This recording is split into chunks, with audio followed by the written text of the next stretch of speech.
Hello, and welcome back to the Chris McPherson Show, Daily Dose number 100. That's right, we've brought up the ton from some early, very short hits to full match breakdowns. We've also done some live watch-alongs the way to add to that 100 as well. This Daily Dose run now has been something we're really proud of, and we're really loving having delivered to you to this point. And what better way to market than with a brand new Women's World Cup champion for the first time in 25 years. We're also going to touch on India's men levelling their T20 series, all thanks to Washington Sundar, amazingly, with his bat.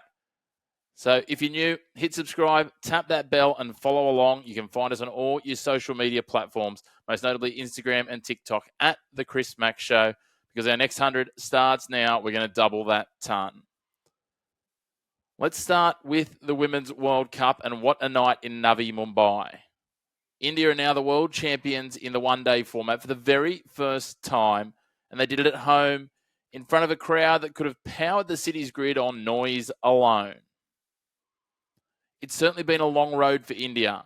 They had the heartbreak of a final loss in 2005 and then heartbreak again back in 2017. So third time was certainly the charm for the Indians. But let's pull it apart. After a rain delay, Laura Woolvart sent India in, and then came Mandana and Verma. 100-plus stand inside 18 overs, and the place was electric. Absolutely buzzing. Mandana was classy with 45, but Verma, just 21 years of age, was the spark. 87 off 78. 7 fours, 2 sixes, dropped once, and absolutely punished South Africa for it. Then later, 2 wickets with the ball for Verma, a career-defining day. Rodriguez, Kaur, and Gosh's cameos lifted India all the way to 298 for 7.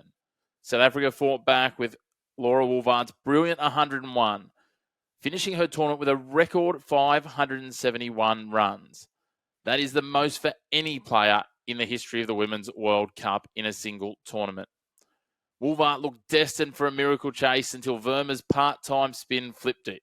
Loose and cap were gone, and when Amanjot Kaur juggled that catch in the deep, the roof came off.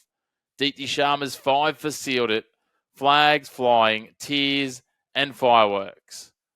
After decades of waiting, India finally lift that trophy, joining Australia, England and New Zealand in cricket's most elite club as Women's One-Day World Cup champions.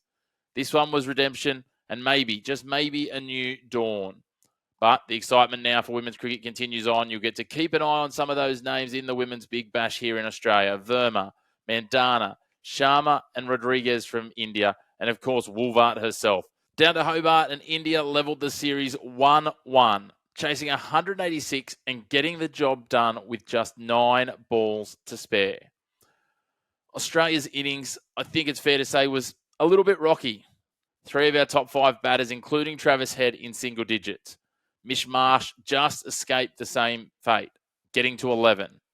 Tim David entered early. Marcus Stoinis came in much before he expected. They paired together and gave us some sort of resolve and respite. Tim David, 74 off 38, clearing the ground a couple of times. Stoinis, 64 off 39. Together they added some respectability and dragged the Australian total all the way to 6 for 186, rescuing the innings somewhat, but still looking a little short. 15 to 20 runs probably left in the bank. Arshdeep Singh with his 3 for 35 was absolute class on his return to the side. Varun Chakravarthi, his spin, wily and tricky to get away, 2 for 33 from his overs.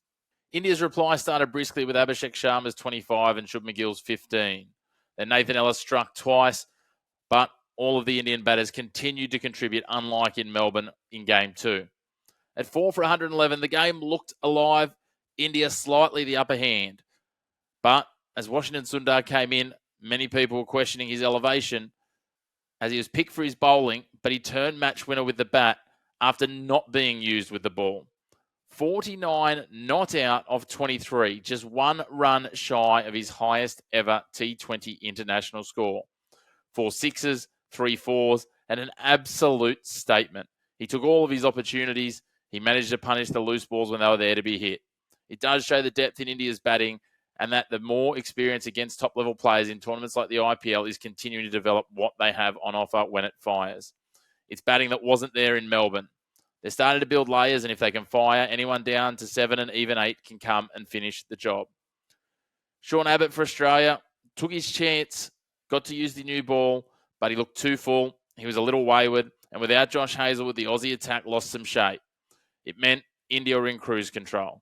Now we head up to the Gold Coast to Carrara Stadium on Thursday night for Game 4 before turning it to the Gabba for what could be the decider.